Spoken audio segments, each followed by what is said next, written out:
AP deputy CM Pawan Kalyan కలిసేందుకు పాదయాత్రగా మంగళగిరికి సంగారెడ్డి నుంచి ఓ అభిమాని బయలుదేరారు. సంగారెడ్డి గణేష్ ఆలయంలో ప్రత్యేక పూజలు నిర్వహించిన పవన్ అభిమాని రాజు పాదయాత్రగా మంగళగిరికి పయనమయ్యారు. తమ అభిమాన నాయకుడు పవన్ కళ్యాణ్ ఎన్నికల్లో గెలిస్తే పాదయాత్రగా వెళ్లి కలుస్తానని మొక్కుకున్నట్లు రాజు తెలిపారు. పవన్ కళ్యాణ్ తనకు ప్రేరణ అని, ఒకసారైనా చూసి అభిమానాన్ని వ్యక్తం చేయడమే తన ఆశయమన్నారు రాజు.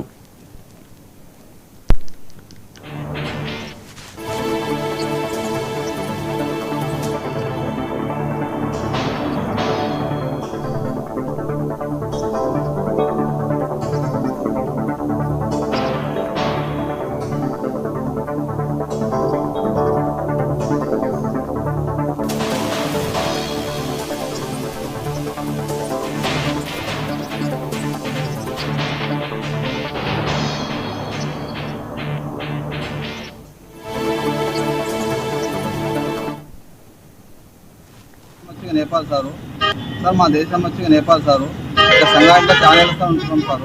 పవన్ కళ్యాణ్ నాకు వీరాభిమాని. నేను పవన్ కళ్యాణ్ గెలవాలని ఒకప్పుడు మొక్కున్నాను, పాదయాత్ర చేస్తున్నాను అనుకున్నాను. అప్పుడు వీలు కాదన్నారు సార్. ఇప్పుడు నాకు వీలైంది. ఇప్పుడు పాదయాత్ర చేస్తున్నాం సార్. సంఘాటి నుంచి మంగళగిరి వరకు పాదయాత్ర చేస్తున్నాం సార్.